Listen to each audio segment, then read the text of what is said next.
Well, finally have it. The iPhone. I've had it now for what will be a week this coming Friday, and I've had a chance to play with it. Um, so far, I really, really like it. I've been listening to my music on here. I have been surfing the web on here. I don't even touch my iPod anymore. And excuse me. Honestly, I love it. The data I have, the data plan that I got was unlimited, which is nice because I can go ahead and check on last minute updates to classes while I'm commuting to class, which is a really nice feature.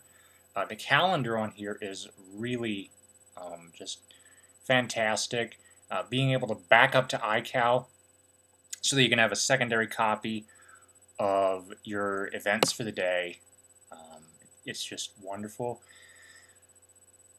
The cameras are really great. I did manage to do a FaceTime chat with a friend of mine, and it went really, really well.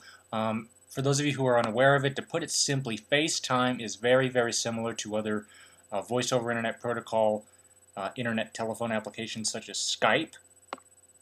The difference is I've seen no lag in FaceTime. And also, the camera does take very, very good pictures. I've got two on here so far. I'm not gonna display them because they happen to have a relative of my family, and I'd rather, I want to protect their privacy. But overall, the iPhone is an excellent experience. Voice quality, very good. Call time is very good. I'm able to get a solid day out of this without any issues whatsoever. And I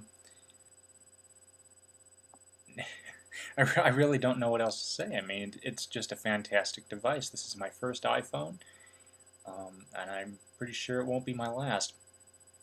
One other thing. This is the case that I got for it. This is, shoot, I don't remember what they call it, but it's something pop. It's a really nice case. It's very durable. One of the things that I like about it is the fact that it's got rubber inserts here on the sides, making it very, very easy to hold, especially for extended periods. You can see the 5 megapixel with LED flash camera there in the back.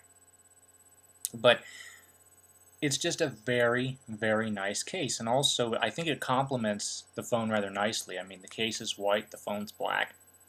Why not, Now, so far I really, really love my iPhone. Keep in mind that I have had it for less than a week, so I'm going to need some more time with it before I can do a full review. Now, earlier in the discussion I mentioned that I may never touch my iPod again. Apple has released the iPad 2 today.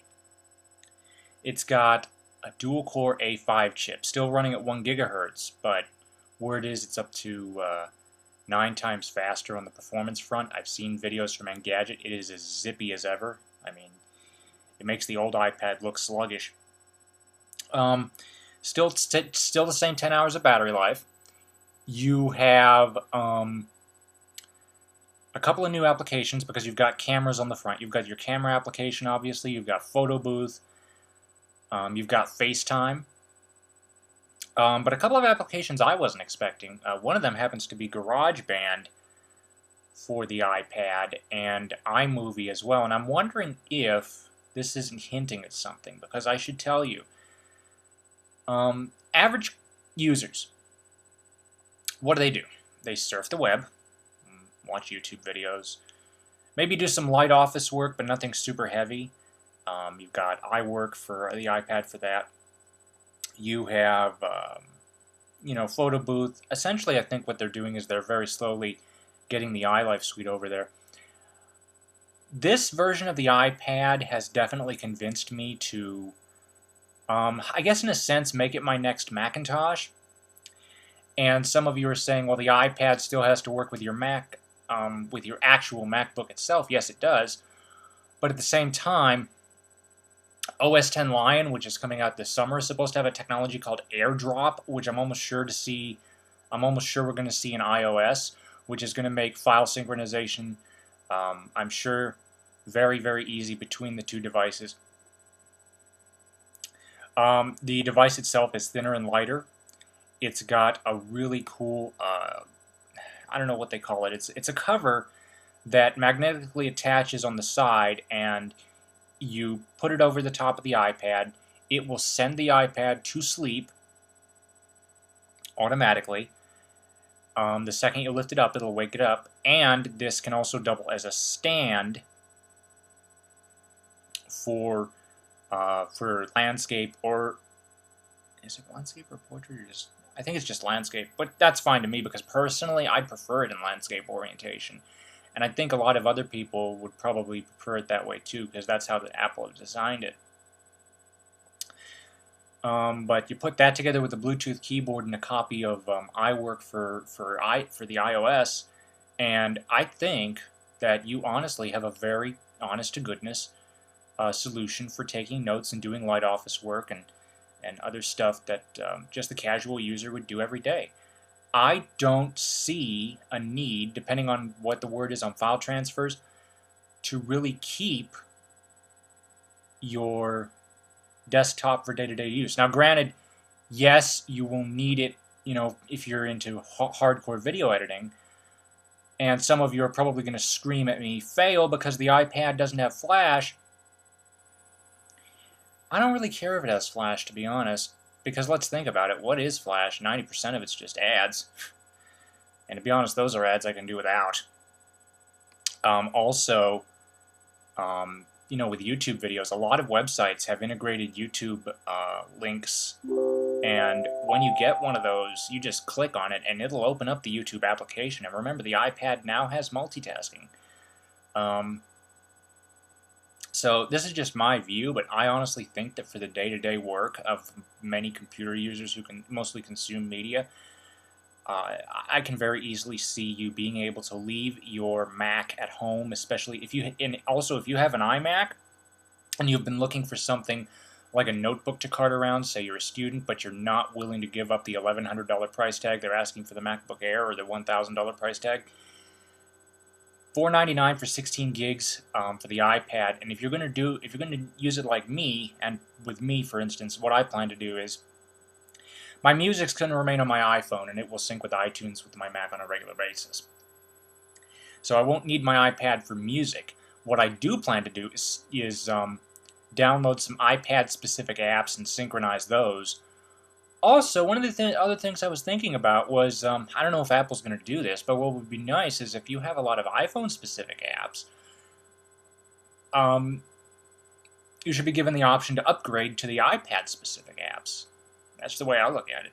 Understand that I have not spent enough time with the iPad to really know whether or not this is doable, because the only units I've ever played with are demo units in the store, so because I don't want to have my iTunes account information in there. Duh. Anyway, GarageBand, Photo Booth, iWork, iMovie, all these things on the iPad. This is just my view, but you put all those together, and I honestly think that you have a very good laptop replacement right there. All you need is a Bluetooth keyboard and one of those covers to use as a stand, and you're set. Provided if my prediction with AirDrop is correct about it being super easy to transfer files back and forth, and they managed to stick it into the next iOS update, which I wouldn't be at all surprised if they do. There you go. Also, the iPad does have AirPrints, so you do not need your computer to print anymore. Provided if you have a printer that does wireless, or you can get a wireless dongle, this is just a really, really nice product, and I cannot wait to play with it myself to see whether or not I actually think it's viable for me, but I honestly think that for many purposes, the iPad will become my next Macintosh. Thank you for watching. Comments are welcome, and have a nice day.